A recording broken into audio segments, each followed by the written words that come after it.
Senhora que preside os trabalhos desta sessão, nobre deputada Fatinha. Senhoras deputadas presentes, senhores deputados presentes ou ausentes, funcionários, imprensa, companheiros e companheiras que ocupam as dependências da galeria, aqueles que nos assistem pela Rede TV e aqueles que nos acompanham pelas redes sociais. Hoje, nós tivemos uma sessão com as galerias cheias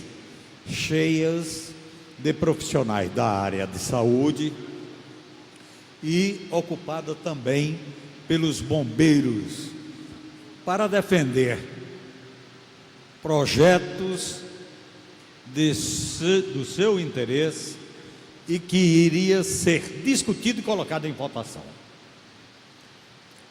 Eu acho as pessoas estavam com muito vigor, né, e atento a cada projeto que era discutido e votado.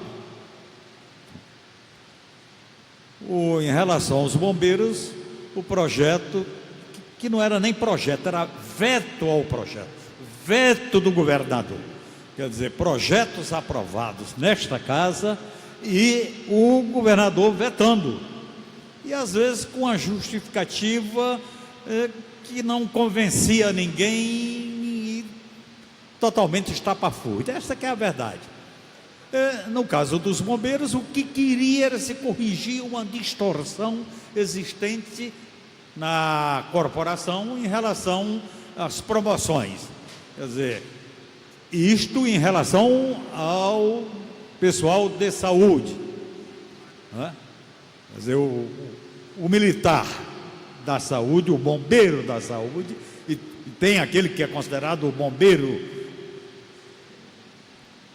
que não é da saúde, e aí o que era da saúde, ele passava 12 anos sem ter uma promoção. Quando ele entrava como cabo e para passar para terceiro sargento, demorava 12 anos, enquanto que não era o procedimento adotado quando se tratava de um bombeiro que não era da saúde. Bom, então realmente esse veto veio para discussão, colocado em votação, então realmente o veto foi rejeitado e aí vai prevalecer aquilo que foi aprovado aqui pela maioria dos deputados na casa, que foi vetado pelo governador. Como o veto caiu, então fica valendo exatamente o que foi aprovado e contempla um pleito exatamente dos bombeiros. O outro é uma grande quantidade de servidores da área de saúde e que também esperava que hoje fosse discutido e também debatido um veto em relação ao plano de carga, carreiras e salários desses profissionais. Agora, esta segunda parte, infelizmente, não aconteceu. E não aconteceu porque o plenário começou a ser esvaziado. Matérias que são de interesse do governo, da base de sustentação política desse governo, se faz presente quase que na totalidade aqui.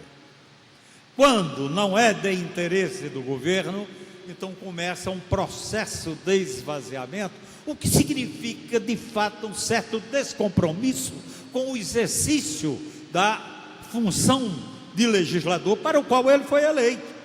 Essa que é a verdade.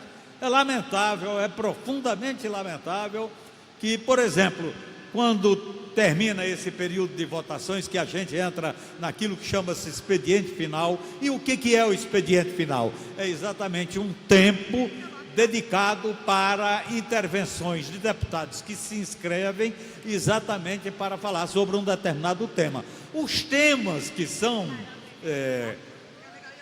discutidos, que são colocados nesta segunda fase, são temas importantes. Agora mesmo terminamos aqui de ouvir uma intervenção do nobre deputado Jânio Mendes, falando sobre o problema da educação e como que ela está sendo desconsiderada, como que ela está sendo desconstruída, principalmente em relação ao ensino médio, lá na sua área pelo prefeito de Búzios.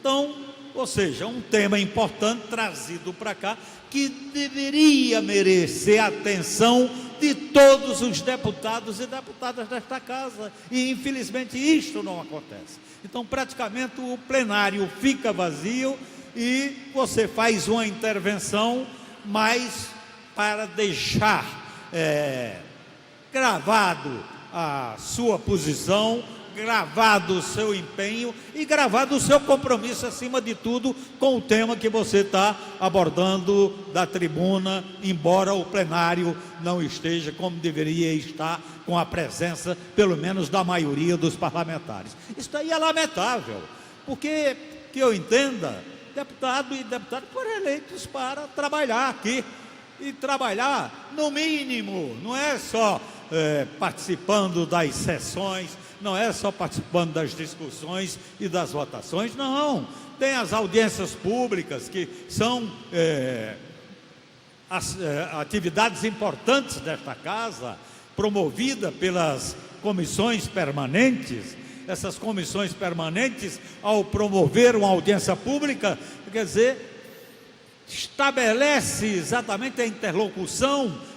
É estabelecido na audiência pública, é estabelecida a interlocução entre essa Casa Legislativa e a sociedade, e daí de uma audiência pública você pode extrair subsídios exatamente para enriquecer a sua atividade de legislador aqui nesta casa, discutindo, votando e aprovando matérias que são importantes e do interesse da sociedade como um todo. Infelizmente não é isto que acontece. De qualquer forma, eu estou colocando isto porque eu vou começar a bater nesta tecla. Eu acho que nós temos que fazer discussões importantes, e as discussões importantes, elas devam ser objetos do debate.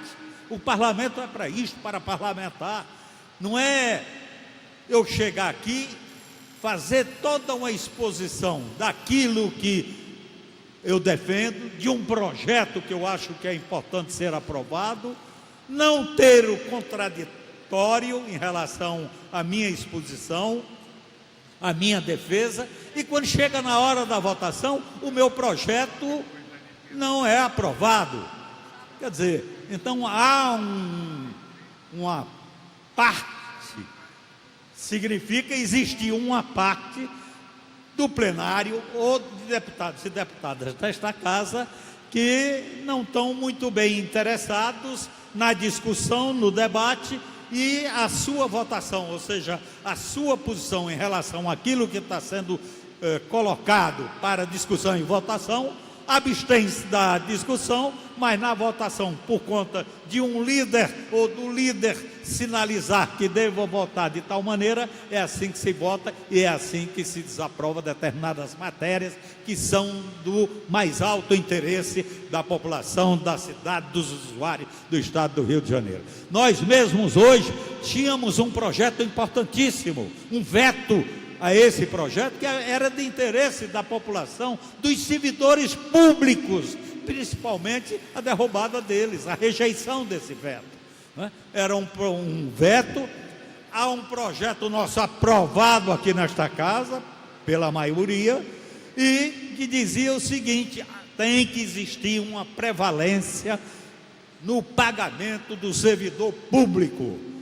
Quer dizer, é prioridade o servidor público no final do mês ter recebido o salário correspondente ao mês trabalhado. E mais, também eliminar a possibilidade do parcelamento, que isso daí, como aconteceu e como continua acontecendo, é uma verdadeira excrescência, é uma ausência total de planejamento da administração, que não se preocupa minimamente com a vida do servidor público em dificuldades por falta do recebimento ou por aquele recebimento em parcelas, e que também não tem nenhuma programação anunciada para o servidor como que isso vai acontecer. De maneira que era isto o que eu queria lamentar profundamente, não ter existido esta votação, porque com certeza, com a presença dos servidores aqui, provavelmente nós teríamos garantido uma vitória ao pleito deles. Muito obrigado.